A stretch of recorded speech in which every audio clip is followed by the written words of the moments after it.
अस्मद्गुरुभ्यो नमः। श्रीशैलेशदयापात्रं धीभक्त्यादिगुणार्णवं यतीन्द्रप्रवणं वन्दे रम्यजामातरं मुनिं लक्ष्मीनाथसमारम्भां नाथयामुनमध्यमाम् अस्मदाचार्यपर्यन्तां वन्दे गुरुपरम्परां यो नित्यम् अच्युतपदाम्बुजयुग्मरुक्मव्यामोहतस्तरितराणि तृणायमेने अस्मद्गुरोर्भगवतोस्य दयैकसिन्धोः रामानुजस्य चरणौ शरणं प्रपद्ये। मातापिता युवतयस्तनया विभूतिः सर्वं यदेव नियमेन मदन्वयानाम् आद्यस्य नः कुलपते मुकुलाभिरामं श्रीमत्तदङ्घ्रीकुलं प्रणमामि मूर्धा भूतं शरश्च महदाह्वय भट्टनाथ श्रीभक्तिसारकुलशेखर योगिवाह भक्ताङ्घ्रिरेणुपरकाल यतीन्द्रमिश्रान् श्रीमत्पराङ्कुशमुनिं प्रणतोऽस्मि नित्यम्। नीलातुङ्गस्तनगिरितटे सुप्तमुद्बोध्य कृष्णं पारार्थ्यं स्वं श्रुतिशतशिरःसिद्धमध्यापयन्ति स्वोच्छिष्टायां सिरजि निगलितं या बलात्कृत्य भुङ्क्ते गोदा तस्यै नम इदमिदं भूय एवास्तु भूयः। அன்னவையல் புதுவை ஆண்டாள் அரங்கற்கு பன்னு திருப்பாவை பல்பதியம் இன்னிசையால் வாடிக் கொடுத்தாள் நற்பாமாலை பூமாலை சூடிக் கொடுத்தாளைச் சொல்லு சூடிக் கொடுத்த சுடற்கொடிகே தொல்பாவை பாடி அருளவல்ல பல்வளையாய் நாடி நீ வேங்கடவர்க்கென்னை விதியன்ன விம்மாத்தம் நான் கடவா வண்ணமே நல்கு. சூடிக் கொடுத்த சுடற்கொடியான ஆண்டாள் அருளிச் செய்திருக்கிற திருப்பாவையிலே 13 பாசுரங்கள் நேற்றைய பர்யந்தமாம் அனுபவித்தோம்.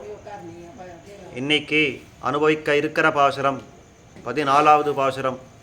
உங்கள் புழைக்கடை தோட்டத்துவாவியுள் செங்கெழு நீர் வாய் நெகிழ்ந்து ஆம்பல்வாய் கூம்பினகாள் செங்கல் பொடிக்கூரை வெட்பல் தவத்தவர் தங்கள் திருக்கோயில் சங்கிடுவான் போதந்தார் எங்களை முன்னம் எழுப்புவான் வாய்பேசும் நங்காய் எழுந்திராய் நாணாதாய் நாவுடையாய் சங்கொடு சக்கரம் ஏந்தும் தடக்கையன் பங்கையக் கண்ணானை பாட அப்படின்ற இந்த அற்புதமான பாசுரம். முன்னாடியே பார்த்த மாதிரி ஆண்டாள் 6வது பாசுரம் தொடங்கி 10 பாசுரங்கள் கோபிகைகளை எழுப்புறார். அதாவது 6ல் தொடங்கி 15வது பாசுரம் பர்யந்தமாக, அதாவது நாளைய பாசுரம் பர்யந்தமாக கோபிகைகளை எழுப்புறார். ஒரு கோபிகையும் ஒரு மாதிரியான ஒரு பாகவத லட்சணத்தோடு கூடியிருக்கிறபடியாலே அப்பேற்பட்ட பாகவதர்களை எழுப்புகிறாள் அப்படின்னு அர்த்தம் கொள்கிறார் நம்முடைய பெரியவர்கள். அந்த விதத்திலே இன்னைக்கு 9வது கோபிகை எழுப்பப்படுறாள். இவளுக்கு என்ன பெருமை அப்படின்னா, எம்பெருமான நினைச்சுருக்கா, ஆனால் இவளுக்கு ஒரு விசேஷம் என்ன அப்படின்னா, மற்ற கோபிகைகளெல்லாம் நான் முன்னாடி எழுப்புறேன், நாளைக்கு கார்த்தால நான் தான் உங்களெல்லாம் வந்து எழுப்புறேன் அப்படின்னு சொல்லியிருக்கா. ஆனால் வரலை, இவளே படுத்து தூங்கி போயிட்டான். மற்றவாளெல்லாம் எழுப்பணும், நான் தான் வந்து எழுப்புறேன் அப்படின்னு சொல்லியிருந்தவள் இவளை வந்து மற்றவாளெல்லாம் எழுப்ப வேண்டி வந்துடுத்து. அப்பேற்பட்ட ஒரு கோபிகையை இன்னைக்கு எழுப்புறதாக இந்த பாசுரத்தில் சொல்லப்படுறது. உங்கள் புழைக்கடை தோட்டத்து வாவியுள் செங்கெழு நீர் வாய் நெகிழ்ந்து ஆம்பல் வாய் கூம்பினகான் அப்படின்னு முதல்ல காட்டுறார் நம்முடைய ஆச்சாரியர்கள்.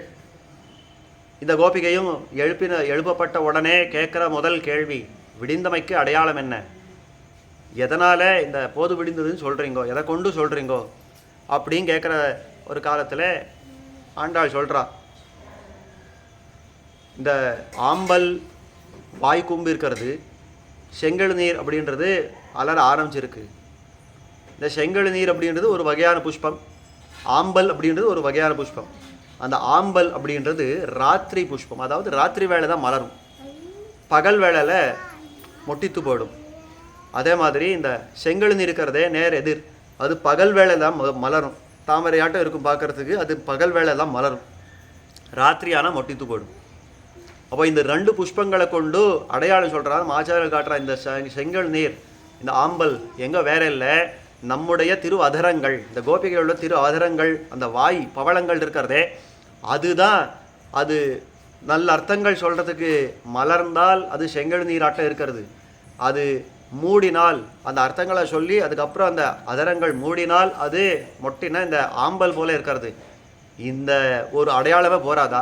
உன்னை வந்து எழுப்புறச்சே நாம் எல்லாம் பேசின்னு இருக்கோமே, இந்த அடையாளமே போராதா அப்படின்னா, அதுக்கு தான் அவள் உள்ளே சொல்கிறாளா, நீங்கள் தான் எப்போவுமே பேசுகிறீங்கோ, அதுக்கு செங்கல் நீர் வாய் நிகழ்ந்தது அப்படின்னு சொல்ல முடியுமா, ஆம்பல் வாய் கூம்பினா அப்படின்னு சொல்ல முடியுமா? இதெல்லாம் அடையாளமே இல்லையா, நீங்கள் எப்போவுமே பேசிகிட்டே இருக்கீங்கோ, அதுக்கு விடிந்ததுக்கும் என்ன சம்பந்தம் அப்படின்றச்ச சொல்கிறாளா. இல்லை, எங்களுடைய வாயை செங்கல் நீரும் ஆம்பலாமும் மட்டும் கொண்டா வேண்டாம், நிஜமாகவே இந்த லோகத்தில் செங்கல் நீரெல்லாம் இருக்கிறது, ஆம்பலெல்லாம் இருக்கிறது. இந்த வாவி என்ன வாப்பி, அதாவது பெரிய கணர், அந்த மாதிரியான அந்த கிணத்துல இந்த செங்கல் நீர் இருக்கிறது, ஆம்பல் இருக்கிறது, அதெல்லாம் பார்த்தாலே வயல் பக்கத்துல எல்லாம் பார்த்தாலே செங்கல் நீரெல்லாம் மலர ஆரம்பிச்சுடுத்து, இந்த ஆம்பல் எல்லாம் வாய் கும்ப ஆரம்பிச்சுடுத்து. அதை பார்த்தியா அப்படின்னா, இல்லை இந்த வயல்லலாம் நீங்கள் எப்படி பார்த்து நீங்கள் தெரிஞ்சுக்க முடியும்? வயலில் இருக்கிறது ஏதோ நீங்களாக கொஞ்சம் அதை மலர்த்தை பார்த்துருக்கீங்க, அது ஏதோ செங்கல் நீர் வரமே உட்காண்டிருந்த நீங்களாக அதை கையில் அதை மலர்த்தை பார்த்துருக்கீங்க. ஆம்பல் எல்லாம் நீங்களாக பலாத்காரமாக அதை மொட்டிக்க பார்த்துருக்கீங்க. ஆனபடியால் அதை நான் அடையாளமாக கொள்ள மாட்டேன் அப்படின்னு சொன்னால், அது ஆண்டாள் சொல்கிறா, இல்லை வேற எங்கேயும் இல்லை, புழைக்கடை தோட்டத்தில் அந்த வாவியில் இருக்கிற அந்த செங்கல் நீர் ஆம்பல் எல்லாம் அப்படி மலர்ந்திருக்கிறது, அது மொட்டித்திருக்கிறது, அதெல்லாம் பார்க்க வேண்டாமா அப்படின்னா, உங்களுடைய வாவியில் நீங்கள் என்ன வேணாலும் பண்ணலாம், அது உங்களுக்கு சக்தி உண்டு. ஆனபடியால் அதெல்லாம் கொண்டு, அதாவது நீங்களே அதை அலர்த்துறது, நீங்களே அதாவது அதை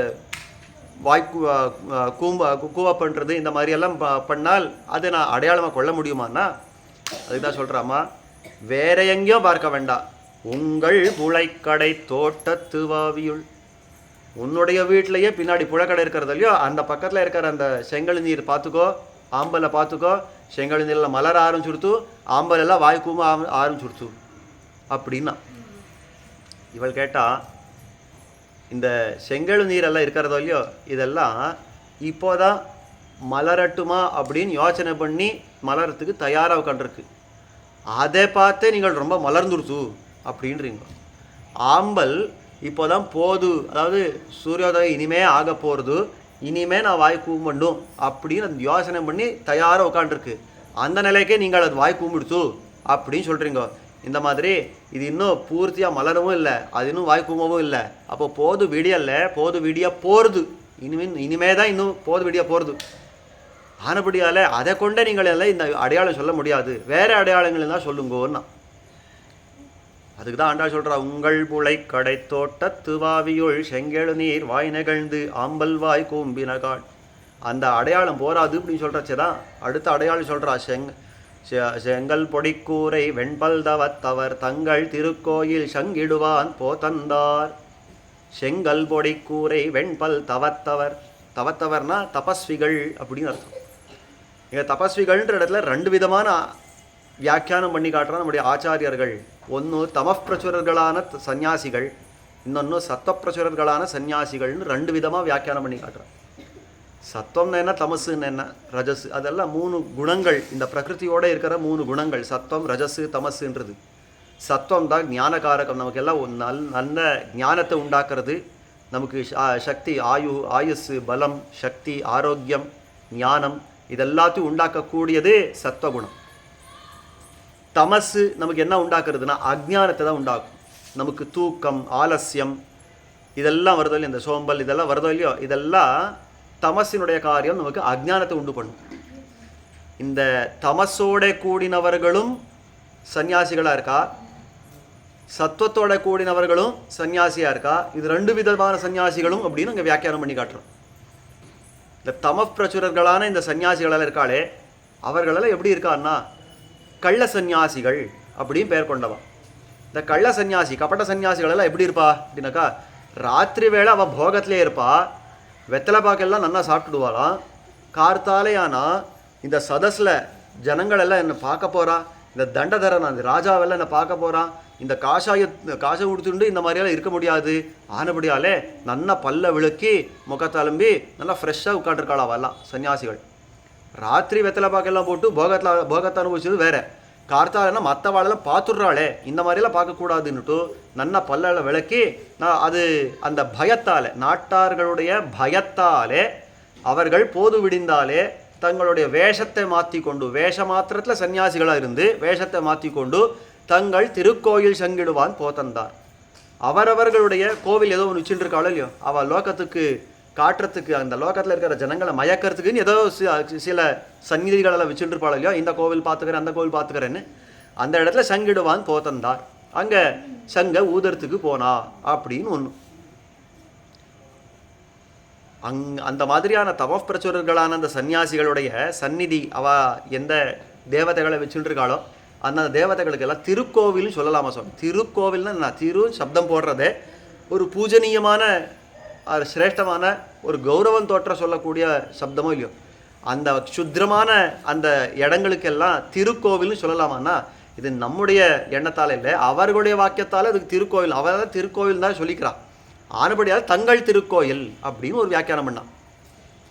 உடனே ஸ்ரீ வைஷ்ணவர்களுக்குள்ள இந்த ஆச்சாரியர்களுக்குள்ளே பெரிய திருமலை நம்பிகள் அப்படின்னு ஒரு ஆச்சாரியர் இருந்தார்.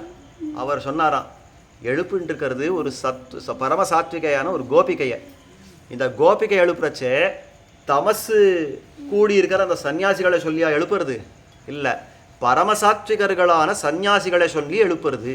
அப்படிதான் இதுக்கு அர்த்தம் கொள்ளணும் அப்படின்னாராம். அப்போ என்ன அர்த்தம்னா, இந்த வெண்பல் தவத்தவர் செங்கல் பொடி கூரை வெண்பல் தவத்தவர் அப்படின்னு இருக்கிறதே அப்படின்னு என்ன அர்த்தம்னா, இந்த சன்னியாசிகளெல்லாம் காஷாயத்தை உடுத்திப்பா, அது சிவப்பாக இருக்கும், அந்த வேஷ்டியெல்லாம் சிவப்பாக இருக்கும். எதனாலே அது சிவப்பாக இருக்கும், வேற எந்த வர்ணமும் இல்லாமல் சிவப்பாக ஏன் இருக்கும் அப்படின்னா, இப்போ தான் சொன்னானே சத்வம் ரஜசு தமசுன்னு முக்குணங்கள் சொன்னேனே, அதில் ரஜோகுணத்துக்கு உண்டான வர்ணம் சிவப்பு. அது கோபத்தை காட்டும், ஆசையை காட்டும், இந்த மாதிரியான தீவிரமான ஒரு பாவத்தை காட்டக்கூடிய ஒரு வர்ணம் சிவப்பு அப்படின்றது. அதனாலேயே இந்த சன்னியாசிகள் என்ன பண்ணுறாளா, இந்த ரஜஸை நான் வெளியேற்றுட்டேன், இனிமேல் எனக்கு உள்ள ரஜஸ் இல்லை அப்படின்னு காட்டுறதுக்காக வெளிப்புறமாக அந்த வேஷ்டியை, அந்த சிவப்பான வேஷ்டியை அணிகிறாளா அவெல்லாம். ஆனபடியாலே இந்த காஷாயமாக இருக்கிறது அதை சொல்கிறா, இந்த ரஜஸை நான் வெளியே போட்டாச்சு. நமக்குள்ளே இருக்கிறதோ இல்லையோ ரஜசு தமசு எல்லாம் எங்கே இருக்குது சுவாமி, அங்கே இங்கே சுற்றி பார்க்க வேண்டாம், நமக்குள்ளே இருக்குது. ராத்திரி போய் தூங்க போகிறோம், எப்படி தான் தூங்க போகிறோம்னா தமசு ஏறுறது, அதனால தூங்க போகிறோம். கார்த்தாலே முடிச்சு எழுந்துக்க போகிறோம், எப்படி எழுந்த போகிறோம், சத்தம் தலை எடுக்கிறது, அதனால எழுந்துக்கிறோம். இந்த மாதிரி குணங்கள் எல்லாம் நமக்குள்ளேயே இருக்குது. கோபம் படுறோம், தாபம் படுறோம், ஆசைப்படுறோம், எல்லாமே படுறோமோ இல்லையோ, அப்போ எல்லா குணங்களும் நம்ம பக்கத்தில் இருக்கிறது. அந்த சன்னியாசிகளுக்கு என்னன்னா, இந்த ரஜசு தமசு ரெண்டத்தையும் வெளியில் போட்டாச்சு அப்படின்னு காட்டுறதுக்காக சிவப்பு வெளியில் உடுத்திக்கிறாளாம். ரெண்டாவது பல், வெண்பல் அப்படின்றாலும் இல்லை, பல் எங்கே இருக்கிறது, உடம்புக்கு வெளியில் இல்லை, உடம்புக்குள்ளே இருக்குது, வாய்க்குள்ளே இருக்கிறதோ இல்லையோ பல். அப்போ உள்ள வெள்ளையாக இருக்கிறது, பல்லு வெள்ளையாக இருக்கிறதுன்னு என்ன அர்த்தம்னா, ஒரு கொஞ்சம் கூட இந்த போக வஸ்துக்கள் எல்லாம் தொடாத சன்னியாசி எப்படி இருக்கணுமோ அந்த மாதிரி இருந்து உள்ள சுத்தமான சத்வத்தை தாங்கள் வச்சுட்டு இருக்கா. வெண்மை அப்படின்றது சத்வத்தினுடைய வர்ணம். அப்போது உள்ள சத்வமாக இருக்கிறது, ரஜசு தமஸ் எல்லாம் வெளியேற்றிருக்கா இப்பேற்பட்ட சன்னியாசிகள். அதாவது உண்மையான சன்னியாசிகள், முன்னாடி கபட்ட சன்னியாசிகள் அப்படின்னு சொல்லிட்டா இப்போ உண்மையான சன்னியாசிகள். அவையெல்லாம் என்ன பண்ணுறான்னா நிஜமாவே சத்வ தலை எடுத்து போகுது. அதாவது கார்த்தால வேலை, விடிய கார்த்தாலன்றது சாத்விகமான காலம், பரமசாத்விகமான காலம். அதனாலேயே அந்த அளவுக்கு பெருமாள் பூஜைகள் எல்லாம் அந்த காலத்தை வச்சிருக்கிறது. அப்போ அந்த அளவுக்கு ஞானம் ஏறும், அந்த பக்தி நிற்கும் அப்படின்றபடியால். அப்போ அந்த சாத்விக காலத்தில் அவள் எல்லாம் என்ன பண்ணுறான்னா தங்களுடைய சந்தியாவந்தனாதிகள் என்ன பண்ணுற என்ன, பெருமாளுடைய திருவாராதனம் என்ன, இதெல்லாம் பண்ணுவா, அந்த சன்னியாசிகள் எல்லாம் பண்ணுவா. அதனால் அவள் சொல்கிறா, வெண்பல் தவத், அதாவது செங்கல் பொடி கூரை வெண்பல் தவத்தவர் தங்கள் திருக்கோயில் சங்கிடுவான் போதந்தார். தங்கள் திருக்கோயில், அவர்களுடைய சந்நிதி என்ன இருக்கிறதோ, கோவில் ஆழ்வார் எம்பெருமான் இருக்கிற அந்த சந்நிதி என்ன இருக்கிறதோ அங்கே போய் சங்கிடுவான் போத்தந்தார். இங்கே சங்கிடுவான்னா சங்கு ஊதுறதுன்னு ஒரு அர்த்தம் பண்ணார முன்னாடி. ரெண்டாவது அர்த்தம் சொல்கிறா, சங்கு அப்படின்னு இந்த சாவி கோல் இருக்கிறதோ இல்லையோ அந்த கோலுக்கே பேரான் சங்கு அப்படின்னு. அவள் சங்கிடுவான் போனா சந்நிதியை திறக்கிறதுக்கு போனான்னு அர்த்தம். அவள் சந்நிதியெல்லாம் திறக்கிறதுக்கு இத்தனை பெரிய சாவி கோல் வச்சிருப்பா இல்லையா, அதுக்கு சங்கு அப்படின்னு பேர். அந்த சங்கிடுவான், அந்த சாவி கோல் வச்சு அந்த சந்நிதியை திறக்கிறதுக்கு போனால் இந்த சன்னியாசிகள் எல்லாம். பெரியவா சொல்கிறது உண்டு, இந்த திருமலை திவ்யதேசம் இருக்கிறது, திருமலை திருப்பதி திவ்யதேசம், அங்கே மலையில் பெருமாள் சந்நிதிக்கு நேர் எதிர்க்க பெரிய ஜீயர் சுவாமி மடம் இருக்கும். எத்தனை பேர் சேவிச்சிருக்கீங்களோ தெரியாது, அந்த மடம் இருக்கும். அந்த நித்தியமே அந்த மடத்தின்னா ஒரு சாவி கொத்து போகணுமா பெருமாள் கோவிலுக்கு. அதே மாதிரி அர்ச்சக சுவாமி, அப்புறம் இன்னொருத்தர், இந்த மாதிரி 3 பேர் வந்து அந்த நின்று தான் அந்த சாவியை திறக்க முடியும். அந்த கோவில் அந்த கோவில் வாசலையே திறக்கிறது அப்படின்னு வச்சிருக்கா. இவா 3 பேர் இந்த முத்ரை இருக்கிறவா, இந்த 3 பேர் தான் இந்த சாவியை வச்சிருப்பா அப்படின்னு சொல்லுவா. அப்போ இந்த பெரிய ஜீயர் சுவாமி கோவில் திறக்கிறதுக்கு போனா அப்படின்னு சொல்கிற மாதிரி செங்கல் பொடி கூரை வெண்பல் தவத்தவர் தங்கள் திருக்கோயில் சங்கிடுவான் போத்தந்தார். போகின்னார்னு ஒரு பாட்டம், போத்தந்தார்னு ஒரு பாட்டம், ரெண்டும் பாட்டம் சமானமாக ஏற்றுக்கப்படுறது. போகின்னார்னா போயிட்டே இருக்கா அப்படின்னு அர்த்தம், போத்தந்தார்னா இன்னும் லேட்டாக எடுத்து போய் ஆச்சு அப்படின்னு அர்த்தம். அவ்வளோதான் விஷயம். சங்கிடுவான் போத்தந்தார். உடனே கேட்டாளா இந்த உள்ளே இருக்கிற கோபிகை கேட்டா, அம்மா இந்த சன்னியாசிகள் எல்லாம் இருக்காளா இல்லையா, அவெல்லாம் எப்பேற்பட்டவான்னா பரம ஞானிகள், பரம பக்தர்கள். அவெல்லாம் எப்படி இருக்காருன்னா, கண்ணன் சொல்கிறா பகவத்கீதையில், கண்ணன் சொல்கிறா இந்த ஞானிகள் எல்லாம் இருக்காளே அர்ஜுனா, இவாளெல்லாம் என்ன பண்ணுவான்னா என்னை விட்டு பிரிஞ்ச அந்த நிலையில் அவர்களுக்கு அந்த ஆற்றாமை அவர்களை பீடிக்கிற காலத்தில் அவள் என்ன பண்ணுறா அப்படின்னாக்கா, அதாவது மச்சித்தாக மத்கத பிராணாக போதயந்த பரஸ்பரம் சததம் கீர்த்தயந்தச்ச துஷ்யந்திச்ச ரமந்திச்ச. பரஸ்பரம் போதயந்தா, இவா எல்லாம் ஒருத்தருக்கு ஒருத்தர் பேசிண்டு என்னுடைய கதைகளை பேசிண்டு, சததம் கீர்த்தயந்தா என்னை எப்பொழுதுமே கீர்த்தனம் பண்ணிண்டு, அவர்கள் துஷ்யந்திச்சா ரமந்திச்சா அவர்கள் சந்தோஷத்தை அடைவார்கள் அப்படின்னு காட்டுறது. இன்னொரு இடத்துல சொல்கிறார் நமஸ்யந்தச்ச மாம் நித்யம் அப்படின்னு, எப்பொழுதுமே என்னை நமஸ்காரம் பண்ணுவார்கள் அப்படின்னு சொல்கிறச்சே. இங்கே நித்தியம் சததம் அப்படின்ற பதங்கள் எல்லாம் பிரயோகம் படுத்தியிருக்கார் கண்ணன். அப்படின்னா ஏதோ ஒரு வேளைக்கு நான் இந்த காரியத்தை பண்ணுறேன், அதுக்கப்புறம் நாள் முழுக்க வேறு ஏதோ பண்ணுறேன். அதாவது கார்த்தால எழுதுக்கிறோம், பெருமாள் திருவாராதனம் அப்படின்னு பண்ணுறோம். கேட்கறது உண்டு, எத்தனை நாளை சுவாமி திருவாராதனம் பண்ணுறீங்கோ அப்படின்னாக்கா 1 hour பண்ணுவேன், 2 hour பண்ணுவேன் அப்படின்வான்.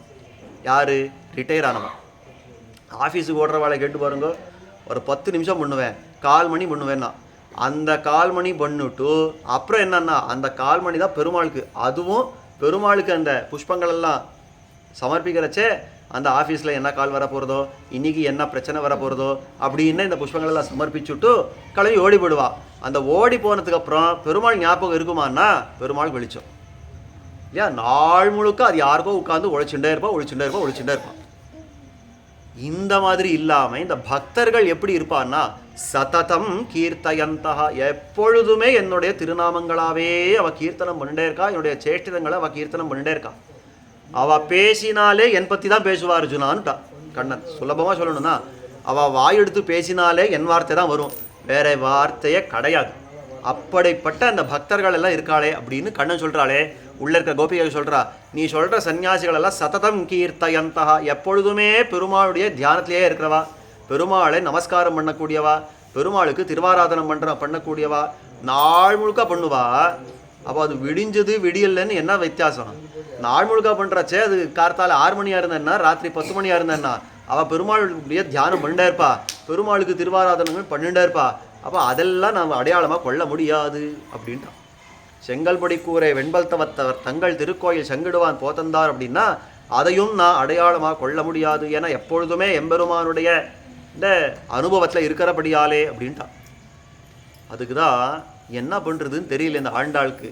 அவள் சொல்கிறான், செங்கல்பொடி கூரை வெண்பல்தவத்தவர் தங்கள் திருக்கோயில் செங்கெடுவான் போத்தந்தார் எங்களை முன்னம் எழுப்புவான் வாய்ப்பேசும் நங்காய்.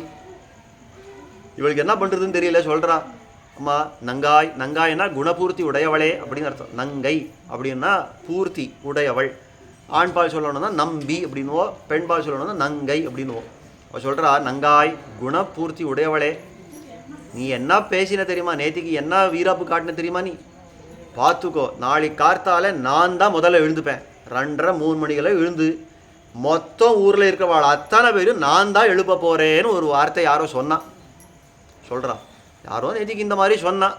ஆனால் என்ன விதி அப்படின்னா, அது யார் சொன்னாலோ அவளை எழுப்புறதுக்கு மொத்த ஊர் திரண்டு இப்போ நிற்கிறதுக்கு. யார் மற்றவாளை எழுப்புறேன்னு சொன்னாலோ அவள் நன்னா படுத்து தூங்கியிருக்கா, யார் எழுப்பப்படுறா அப்படின்னு சொன்னாலோ அவள் அத்தனை பேர் வந்து இவளை எழுப்பிட்டு இருக்கா. அதை சொல்கிறார், எங்களை முன்னம் எழுப்புவான் வாய் பேசும், எங்களை முன்னம் எழுப்புவான், நான் தான் உங்களை எல்லாம் முன்னாடி எழுப்புறேன்னு சொன்னையே, நீங்களெல்லாம் ரொம்ப உத்தேசியர்கள், நான் உங்களோட சேர்ந்து தான் கண்ணன் அனுபவிக்கணும்னு ஏதோ வார்த்தை சொன்னீங்க. அதெல்லாம் வாய் வார்த்தை மட்டும்தானா? வாய் பேசும், அதை நீ நடைமுறைப்படுத்தி காட்ட மாட்டியா? வெறுமே வாய் வார்த்தையே ஏதோ சொல்லிட்டு போயிட்டியா? வாய் பேசும் நங்காய் எழுந்திராய், எழுந்துக்கணுமா நீ? இந்த குணபூர்த்தி, அந்த குணபூர்த்தியை சொல்லணும்னா எங்கள் கூட சேர்ந்து இருந்து அந்த எம்பெருமான அனுபவிச்சாதானே. நங்கா எழுந்திராய் நாணாதாய் நாவுடையாய். அப்போவும் பேசாமல் கிடந்தாளா அந்த கோபிகை. ஆண்டாள் சொல்கிறா, அவள் கிட்டத்தட்ட வெயிறான்னு வச்சுக்கோங்க. நாணாதாய், கொஞ்சமும் வெட்கம் இல்லாதவளே. என்ன வெட்கம் இல்லைன்னா, சொல்கிறது ஒன்று பண்ணுறது ஒன்றுன்றச்சவே கொஞ்சம் வெக்கம் வர வேண்டாமா? ஐயோ நேத்திக்கு அவளுக்கெல்லாம் இப்படி சொல்லிட்டேனே, இன்னைக்கு கார்த்தாலே இந்த மாதிரி அவெல்லாம் வந்து நின்றுட்டாளே, நான் போய் அவளை எழுப்பியிருக்கணும், அவள் வந்து என்னை எழுப்புறாளே. பெருமாள் அதாவது ராமன் தண்டகாரணத்துக்கு வந்தார். அந்த தண்டகாரணத்துக்கு வர்ற காலத்தில் ரிஷிகளெல்லாம் சுற்றி வந்து நின்றுட்டான். சுற்றி வந்து நின்று ஏஹி பஷ்ய சரீராணி, ராமா எங்களுடைய சரீரங்களை பார், எங்களுடைய உடம்புகளை பார். ஒருத்தனுக்கு காது கிடையாது, ஒருத்தனுக்கு கை கிடையாது, கால் கிடையாது, மூக்கு கிடையாது, எல்லாத்தையும் ராட்சசர்கள் கடிச்சு அடுத்து சாப்பிட்டு போயிருக்கான். எங்களுடைய இந்த உடம்பை பார்த்தா உனக்கு கருணை வரமாட்டாதா? ஏன் இதை சொல்கிறதுன்னா, நாங்களெல்லாம் உன்னுடைய ரக்ஷிய வர்க்கத்தில் சேரக்கூடியவா, நீ தான் நம்மளெல்லாம் ரட்சிக்கணும். பெருமாள் சொன்னாரா, நீங்கள் தான் ரிஷிகளாச்சே, தபஸ்விகளாச்சே, ஹும் ஹும் அப்படின்னு ஒரு ஹுங்காரம் பண்ணி ஒரு சாபத்தை இட்டால் அந்த ராட்சசர்களெல்லாம் போயிட மாட்டாளா? சாம்பலை போடுவா. நீங்களே ரட்சிச்சுக்க வேண்டியது தானேண்ணா. கர்ப்பபூதாக தபோதனாக, உனக்கு கர்ப்பத்தை போல இருக்கிறவா. தாயார் கர்ப்பத்தை ரட்சிக்கணுமா? கர்ப்பத்தை தானே ரட்சிச்சுக்குமா? தாயார் தானே ரட்சிக்கணும். நீ தான் நமக்கு தாயும் தகப்பனுமா இருக்கிற, உனக்கு கர்ப்பங்க நாங்கள் இருக்கோம், அப்போ நீ தானே நம்ம ரட்சிக்கணும் அப்படின்னு கேட்ட உடனே தலையை குனிஞ்சு நின்னார பெருமாள். ஏன் அப்படின்னாக்கா வெக்கம், அதீவமான வெட்கம். ஸ்ரீரேஷாஹி மமாதுலா அப்படின்றா பெருமாள். ஐயோ இது பெரிய வெக்கமாக போச்சு, விப்ரர்களே ரிஷிகளே எனக்கு இது பெரிய வெக்கமாக போச்சு. என்ன வெக்கமாக போச்சு ராமா, என்ன வெக்கமாக இருக்கிறது உனக்கு அப்படின்னாக்கா, உபஸ்தேயை உபஸ்திதா, நான் வந்து உங்களை ரட்சிச்சிருக்கணும், நீங்கள் கேட்காமலே நான் வந்து உங்களெல்லாம் ரட்சிச்சிருக்கணும். ரிஷிகளே உங்களுக்கு என்ன குறை இருக்கிறது சொல்லுங்கன்னு கேட்டு உங்களுக்கு இருக்கிற ஆபத்தெல்லாம் போக்கியிருக்கணும். ஆனால் என்ன ஆயிடுத்து தெரியுமா, நான் இருந்த இடத்துக்கு நீங்கள் வந்து ராமா இந்த சரீரங்களை பார், நீ என்னை ரட்சிக்க வேண்டாமா கேட்க வச்சுட்டேனே. இந்த வார்த்தை நான் உபஸ்தேயனா, அதாவது நான் உபஸ்திதனா இருந்து உங்களுக்கெல்லாம் அந்த காரியம் பண்ணியிருக்கணும். ஆனால் இன்னைக்கு மாறி போச்சு, நீங்களெல்லாம் என் சந்நிதிக்கு வந்து உபஸ்திதர்களாக இருந்து என்னை கேட்க வேண்டி வந்துவிடுத்தேன், இந்த மாதிரி நான் நின்றுட்டேனே, இதுதான் என்கிட்ட இருக்கிற குறை. அந்த குறையை நினச்சி நான் வெக்கப்படுறேன்னு பெருமாள் தலை குறிஞ்சுட்டாராம். இங்கே கேட்குற ஆண்டாள், அந்த ராமனுக்கு நீ மனைவியா இல்லையா? அந்த ராமன் அந்த பெருமாளுக்கு நீ துணைவியா இல்லையா? அப்போது அந்த பெருமாளுக்கு இருக்கிற வெக்கம் உனக்கு இருக்க வேண்டாமா? நானாதாய், அத்தனை கூட வெக்கம் இல்லாதவளே அப்படின்னு அர்த்தம். நானாதாய் நா உடையாய், நாக்கு மட்டும் இத்தனை பெருசாக நீள்றதே, நான் பண்ணுறேன்னு நீள்றதே, காரியம் மட்டும் நடக்கலையே. இந்த லோகத்தில் பார்க்குறோம் எத்தனையோ பேர் பெரிய வீராப்பெல்லாம் பேசிப்பா, நான் தான் இதை பண்ணுறேன், நான் தான் இதை பண்ணுறேன், எல்லாம் பண்ணுறேன்னு சொல்லிடுவா. கார்த்தாலே அதுவான ஒன்றுமே நடக்காது. ஏன் சுவாமி, என்ன ஏதோ முடியல சுவாமி அப்படின்னு கிளம்பி விடுவா. ஓ வாய்ப்பேச்சு தானா? அதுதானே நீ மண்டிருக்கிறது. நானாதாய் நான் உடையாய். அவன் கேட்குறாளா, எழுந்து என்ன பண்ண வேண்டியிருக்கு இப்போ? ஏன் இதெல்லாம் இத்தனை கூச்சல் போட்டு என்னை எழுப்ப பார்க்குறீங்க? எழுந்து என்ன பண்ணணும்னா, சங்கொடு சக்கரம் ஏந்தும் தடக்கையன் பங்கைய கண்ணானை பாட எழுந்திராய். சங்கொடு சக்கரம் ஏந்தும் தடக்கையன், அந்த எம்பெருமான் சங்க சக்கரங்களை பிடிச்சிட்டு இருக்கானே, அவனுக்கேன் அசாதாரணமான சின்னம் இந்த சங்க சக்கரங்களை பிடிச்சுக்கிறது. ஆழ்வார் ஒரு இடத்துல காட்டுறார், ரொம்ப ஆச்சரியமாக காட்டுறார். நம்மாழ்வார் கூவி கதர்றார், பெருமாள் பார்த்து சொல்கிறார், எம்பெருமானே நான் உன்னை சேவிக்கணும், எங்கே இருக்கே வா, என் முன்னாடி வா அப்படின்னா. பெருமாள் சொன்னார், ஆழ்வீர் உமக்கு தான் நான் அவ்வளோ ஞானம் கொடுத்திருக்கேனே, உங்களுக்கு தெரியாத விஷயமா? நான் ஜகத் ரூபமாக இருக்கேன், இந்த மொத்த ஜகத்தில் இருக்கிற எல்லா வஸ்துக்களும் நானே தான் இருக்கேன். நீராய் நிலனாய் தீயாய் காலாய் எல்லாமே நான் தானே இருக்கேன். அப்போது இந்த பிருத்திவி அப்பு தேஜஸ் வாயு ஆகாசம் என்ன இருக்கிறதோ எல்லா தத்துவங்களும் நானே தான் ஆயிருக்கேன். அப்போ இந்த காற்று இருக்குது நான் தான், அதை அனுபவிச்சுக்கோ. இந்த வெளிச்சம் இந்த நெருப்பு இந்த தேஜஸ் இருக்கிறது நான் தான், அதை அனுபவிச்சுக்கோ. இந்த ஆகாசம் இருக்கிறது நான் தான், அதை அனுபவிச்சுக்கோ. இந்த மாதிரி இந்த தத்துவங்களெல்லாம் நானே தான் இருக்கிறேன், அப்போ அதை அனுபவிக்கிறது வேண்டியது தானே. என்ன ஆழ்வார் சொன்னார், அந்த தத்துவங்களெல்லாம் நீயா இரு, நான் வேண்டான்றதில்லை, ஆனால் அந்த சேவை எனக்கு போராது. பெருமாள் கேட்டாரா, பின்ன எப்படி சேவை வேணும்னா, கூறாடாளி வெண்சங்கேந்தி கொடியேன் பால் வாராய் ஒரு நாள் மண்ணும் விண்ணும் மகிழவே. உன்னுடைய அசாதாரணமான ரூபத்தை எடுத்துன்னு என் முன்னாடி வரணும். அசாதாரணம் தான் அவனுக்கேன் உண்டான ரூபம், வேற யாருக்கும் அந்த ரூபம் உண்டாகவே ஆகாது.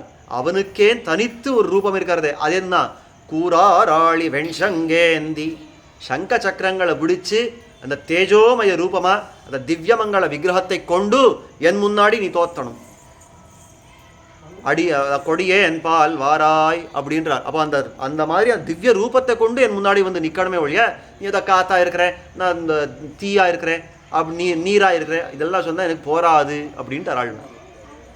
அப்போ அந்த சங்க சக்கரங்கள் எல்லாம் எதுக்குன்னா பக்தர்கள் பார்த்து மகிழ்றதுக்கு அந்த சங்க சக்கராதி விஷயங்கள் எல்லாம் தரிச்சிருக்கார் எம்பெருமான். ஜிதந்தேன்னு ஒரு ஸ்தோத்திரம், ஜிதந்தா ஸ்தோத்திரம் ஸ்தோத்திரம் சேவிக்கிறது உண்டு.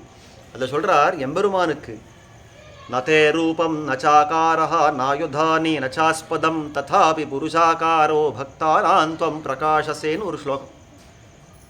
நதே ரூபஹா, இந்த எம்பெருமானை பார்த்து இந்த ஜிதந்த ஸ்தோத்திரத்தில் ரிஷிகள் எல்லாம் சொல்கிறாரு, எம்பெருமானே உனக்கு ரூபமே கிடையாது, நதே ரூபம் நச்சா ஆகாரஹா, உனக்கு ஆகாரமே கிடையாது, ஒரு வடிவமே கிடையாது, நாயுதானி உனக்கு ஆயுதங்களே கிடையாது, நச்சாஸ்பதம் இருப்பிடமே கிடையாது. இதெல்லாம் கேட்டுருந்தா ஒருத்தர், சுவாமி எல்லாம் கிடையாதுன்றே, வைகுண்டத்தில் இருக்கிறான் இருப்பிடம் இல்லைன்னு சொல்கிறீரா, அவன் சங்க சக்கரங்களெல்லாம் பிடிச்சிருக்கா அது ஆயுதங்கள் இல்லைன்னு சொல்கிறீரா, அவன் அத்தனை 4 தோள்கள், இந்த அதாவது கொண்டல் வண்ணன் சுடர் முடியான் 4 தோழன் குனி சார்ங்கன் அப்படின்னு இந்த மாதிரியான இந்த ரூபங்களெல்லாம் தரிச்சிருக்கானே அதெல்லாம் ரூபங்கள் இல்லைன்றீரா, என்னதான் சொல்ல வரீர்னா அதுக்கு தான் ரிஷிகள் சொல்கிறா, இந்த நதே அப்படின்னு தான் சொல்கிறா இல்லையோ, அப்படின்னா இதெல்லாம் உனக்காக நீ தரிக்கவே இல்லை, பின்ன எதுக்காக தரிச்சிருக்கேன்னா பக்தானான் துவம் பிரகாசசே, பக்தர்களுக்கு காட்சி அளிக்கிறதுக்குன்னே இத்தனை வேஷங்களெல்லாம் தரிச்சிருக்கானா எம்பெருமான். அந்த ரூபம் திவ்யமான அந்த திருமேனி என்ன, அந்த சங்க சக்கராதி ஆயுதங்கள் என்ன, கிரீட்டாதி நூபுராந்தமான அந்த திவ்ய ஆபரணங்கள் என்ன, எல்லாத்தையும் தரிச்சிருக்கிறது. அவன் ஸ்ரீவைகுண்டத்தில் இருக்கிற இருப்பு எல்லாமே எதுக்காகன்னா பக்தர்களுக்காகவே அப்படின்னு காட்டுறான். அந்த மாதிரி அந்த எம்பெருமான் பக்தர்களுக்காகவே, அதாவது ஆண்டாள் சொல்கிற வார்த்தை, நமக்காகவே இந்த சங்க சக்கரங்களை பிடிச்சி நிற்கிறானோ இல்லையோ, அந்த சங்க சக்கரங்களை நாம் அனுபவிக்க வேண்டாவா, அதை காட்டுறாருங்க. அதாவது சங்கொடு சக்கரம் ஏந்தும் தடக்கையன் பங்கயக்கண்ணான், பங்கயக்கண்ணம் பங்கஜம் அப்படின்னா தாமரைன்னு அர்த்தம், பங்கே ஜாத்தம் தாமரை, சேற்றில பிறந்த புஷ்பம், அந்த தாமரை போல கண்களை உடையவன். அந்த தாமரை போல கண்களை உடையவன்னா உபனிஷத்து அவனுடைய மற்ற அவயவங்களை அந்த அளவு வர்ணிக்கல, அவனுடைய கண்ணு அவ்வளோ வர்ணிச்சிருக்குது. தஸ்ய யதா கப்யாசம் புண்டரீகமேவ மக்ஷிணி, அந்த எம்பெருமானுடைய அந்த திவ்யமான ரூபம் இருக்கிறதோ இல்லையோ அதுக்கெல்லாம் ஒரு சிகரப்பிராயமாக இருக்கக்கூடிய ஒரு அவயவம் எதுன்னா தஸ்ய யதா கப்யாசம் புண்டரீகமேவம் அக்ஷிணி, தாமரையைப் போல சிவந்த திருக்கண்கள்.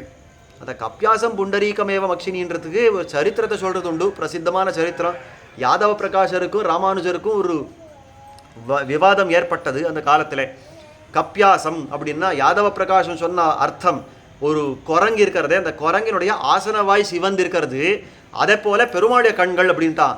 எம்பெருமானார் பொறுக்க முடியல, ஐயோ இருக்கிறதுலே மிக தாழ்ந்த ஜந்து, அதனுடைய ஒரு தாழ்ந்த ஒரு பாகம் கிருஷ்ட பாகம், அதை போய் மிக உயர்ந்த அந்த எம்பெருமானுடைய கண்களுக்கு ஒப்பு சொல்லுறா, அது கிடையாது அப்படின்ட்டாரா.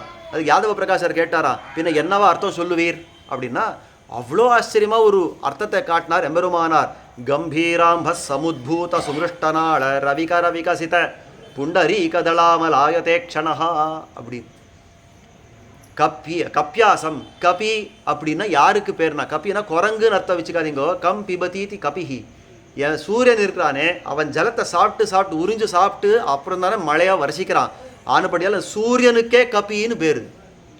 அந்த கப்யாசம் அப்படின்னா அந்த சூரியனாலே மலர்த்தப்பட்ட அப்போதலர்ந்த செந்தாமரையைப் போல இருக்கிற புண்டரீகமேவ மக்ஷினி, செந்தாமரையைப் போல, அதாவது கார்த்தால வேளை சூரியன் உதிக்கிறச்சே அப்போது மலர்த்தப்பட்ட அந்த செந்தாமரை, அதை போல இருக்கிற அழகான கண்கள்னு அர்த்தம் சொன்னார். அவ்வளோ ஆச்சரியமான அர்த்தம். அந்த தாமரையை போல கண்கள் எதனாலே அவன் வச்சுட்டு இருக்கான்னா இந்த பக்தர், அது பல லட்சணங்கள் பல விஷயங்களை காட்டக்கூடியது இந்த தாமரை கண்கள் அப்படின்றது. அவனுடைய பரத்த சூச்சகம், அவனுடைய வாத்சல்ய சூச்சகம்னு பல விஷயங்களை காட்டுறது. அதில் ஒரு விசேஷ அர்த்தம் என்னன்னா அவன் பக்தர்களை ஆக்கர்ஷிக்கிறதுக்கு அந்த கண்களை காட்டுறான், தன்னுடைய கண்ணழகையெல்லாம் காட்டுறான். காட்டி என்ன பண்ணுறான்னா அந்த பக்தர்கள் எல்லாம் மயக்கிறான், தன் பக்கத்தில் இழுத்துக்கிறான். சொல்கிறது மட்டும் எப்படின்னா என்னுடைய கண்ணழகு உனக்கு எழுதி கொடுத்தோம் அப்படின்னு ஆரம்பிப்பான் எம்பெருமான். ஆனால் கடைசியில் நடக்கிறது என்னன்னா ஜிதந்தே புண்டரீகாட்சம் சொல்ல வச்சுடுறது. அதாவது அவருடைய கண்ணழகுக்கு நாம் நம்மை எழுதி கொடுத்துருவோம். அந்த எம்பெருமான் சொல்கிறது உண்டு. அதாவது சூதனாய் கல்வனாகி தூர்த்தரோடு இசைந்த காலம் மாதரார் கயல்கணென்னும் வலையுள்பட்டு அழுந்துவேனை போதரேன்னு சொல்லி புந்தியில் புந்து தன்பால் ஆதரம் பெருக வைத்த அழகுனூர் அரங்கமன்னேன்னு பாசுரம். நான் ஏதோ இந்த சூதனாய் கல்வனாகின்னு சூதாடுறது என்ன, கள்ளத்தனம் பண்ணுறது என்ன, மாதரார் கயல்கணென்னும் வலையுள்பட்டு அழுந்துவேன்னு இந்த ஸ்திரீ சாப்பல்யத்தோடு இருக்கிறது என்ன, இந்த மாதிரியான துஷ்ட சகவாசத்தில் துஷ்ட காரியங்களில் நான் எழுந்திருக்கிறச்சே எம்பெருமான் என்ன பண்ணா, எனக்காக என்ன பண்ணான்னா போதரே என்று சொல்லி போரும்பா என் பக்கத்தில் திரும்பு அப்படின்னு தன் பக்கத்தில் திரும்பிட்டான். தன்பால் ஆதரம் பெருக வைத்தான். எப்படின்னா அழகன் தன் திருமேனி அழகை காட்டினான். தன்னுடைய கண்ணழகையெல்லாம் காட்டி இந்த பிள்ளை உறங்காவலிதாசரே தன்பால் ஆக்கினான். இந்த மாதிரி பெரிய பல சரித்திரங்கள் உண்டு. பிள்ளை உறங்காவலிதாசர் என்ற ஒரு தாசர், அதாவது தனுர்தாசர் அப்படின்னு சொல்கிறது. அந்த காலத்தில் உறையூர் ஸ்ரீரங்கத்து பக்கத்தில் இருக்கிற திரு உறையூர் திவ்ய தேசத்தில் அவதரித்தவர். அவர் ஒரு மல்ல யுத்த வீரர். அவர் தன்னுடைய மனைவியான அந்த பொன்னாச்சியாருக்கு கொடை பிடிச்சுன்னு வந்திருந்தாலும் ஒரு பகலில் அதுக்கு எம்பெருமானார் பார்த்தார். இந்த மாதிரி மனைவிக்கு கொடை பிடிக்கிறது இது சதசியமாக இந்த மாதிரியெல்லாம் பண்ணுறதுன்னு அது அவ்வளோ ஸ்லாக்கியமாக இல்லையே, ஏன் இப்படி பண்ணுறேன்னு கேட்டதில் அவர் சொன்னாராம், இவருடைய கண்ணழகுக்கு தோத்தேன். இந்த பொன்னாச்சியார்ன்ற அவளுடைய மனைவி, அந்த பொன்னாச்சியாருடைய கண்ணழகுக்கு தோத்தேன். இந்த கண்ணழுக்கு ஒன்றும் வரக்கூடாதுன்னு கொடை பிடிச்சுட்டு இருக்கேன்னார். எம்பெருமானார் சொன்னாராம், இந்த கண்ணழகுக்கே நீ இப்படி தோத்திருக்கியே, நான் வேற ஒரு கண்ணழகை காட்டுறேன், அதுக்கு நீ என்ன பண்ணுவேன், நீ அதுக்கு தாசனாகிவிடியா அப்படின்னா இதை காட்டிலும் வேற அழகு இருக்க முடியாதுன்னார் தாசர். எம்பெருமானார் சொன்னார், அது என்னுடைய பொறுப்பு, காட்டுறது என்னுடைய பொறுப்பு, தாசனா நீ ஆவையான்னா ஆவேன்னார். நேராக அழிச்சும் போனார் பெரிய பெருமாள்கிட்ட. பெரிய பெருமாள் நின்று அன்னைக்கு சொன்னாரா, கரியவாகி புடைபறந்து மிளிர்ந்து செவ்வரியோடி நீண்ட பெரியவாய கண்கள்னு அன்னைக்கு ஒரு திருப்பாணாழ்வாருக்கு காட்டினீரே இந்த திருக்கண் அழகு, அந்த கண்ணழகை இவர் காட்டணும்னார். பெருமாள் காட்டினார். காட்டின மாத்திரத்தில் மயங்கே போயிட்டார் பிள்ளை உறங்காவலிதாசர். இந்த கண்ணழகு இருக்கிறச்சே இந்த பெருமாளை சேவிக்கிறத விட்டுட்டு எங்கேயோனா நான் கைங்கரியம் பண்ணிருக்கேன், இதெல்லாம் தகாது அப்படின்னு அதுக்கப்புறம் எம்பெருமானாருக்கு தாசனா சிஷ்யனாக இருந்து அவர் பல அர்த்த விசேஷங்கள் எல்லாம் கேட்டு அவர் உஜ்ஜீவித்தார்னு சரித்திரம். எதுக்காக சொல்ல வந்தேன்னா, இந்த கண்ணழகுன்னு இருக்கிறது எம்பெருமானுடையது. முதல்ல நமக்கு அவன் ஆட்படுறதுன்ற மாதிரி வந்துடுவான் எம்பெருமான். ஆனால் கடைசியில் என்ன நடக்கிறதுனா, அந்த கண்ணழகுக்கு தோத்து நாம அவனுக்கு எழுதி கொடுத்துருவோம். நம்ம எம்பெருமான உன் கண்ணுகளுக்காக நான் என்ன வேணாம் பண்ணுவேன் அப்படின்னு சொல்ல நிறுத்தணும். அந்த மாதிரியான அந்த சங்கொடு சக்கரமேந்தும் தடக்கையன் பங்கைய கண்ணான் அப்படின்னு அந்த சங்க சக்கரங்களை பிடிச்சிருக்கிற அந்த எம்பெருமான், தாமரை கண்ணனான் அந்த எம்பெருமானை பாட நீ எழுந்திராய், அவனை பாடணும்னு எழுந்துரு அப்படின்னு சொல்லி இந்த கோபிகையை எழுப்பிண்டு இவாளும் சேர்த்து கடைசியாக நாளைய தினம் ஒரு கோபிகையை அவளுடைய மாளிகையை அடைந்து அவளை எழுப்ப போறான்னு சரித்திரம். நாளைய தின பாசுரத்தை அங்கே அனுபவிக்க பிராப்தம், நாளைய தினம் அனுபவிக்க பிராப்தம். இன்னைக்கு இந்த பாசுரம் அதுவும் அனுசந்தானம் பண்ண வேண்டியது. உங்கள் உழைக்கடை தோட்டத்துவாவியுள் செங்கழு நீர்வாய் நிகழ்ந்து ஆம்பல்வாய் கூம்பினகான் செங்கல் ஒடிக்கூரை வெண்பல் தவத்தவர் தங்கள் திருக்கோயில் சங்கிடுவான் போதந்தார் எங்களை முன்னம் எழுப்புவான் வாய் பேசும் நங்காய் எழுந்திராய் நாணாதாய் நாவுடையாய் சங்கொடு சக்கரம் ஏந்தும் தடக்கை என் பங்கையக் கண்ணானை பாடேலோர் எம்பாவாய். திருவாடிப்பூரத்தில் செகத்துதித்தாள் வாழியே, திருப்பாவை 30 செப்பினாள் வாழியே, பெரியாழ்வார் பெத்தெடுத்த பெண்பிள்ள வாழியே, பெரும்பூதூர் மாமுனிக்கு பின்னானாள் வாழியே, 143 முறைத்தாள் வாழியே, உயரரங்கற்கே கண்ணி உகந்தளித்தாள் வாழியே, மறுவாரும் திருமல்லி வளநாடி வாழியே, வன்புதுவை நகர்கோதை மலர்பதங்கள் வாழியே. ஸ்ரீமதே சௌமியஜாமாத்ரு முனீந்திராய மகாத்மனே ஸ்ரீரங்கவாசினே பூயான் நித்யஸ்ரீ நித்யமங்கலம்.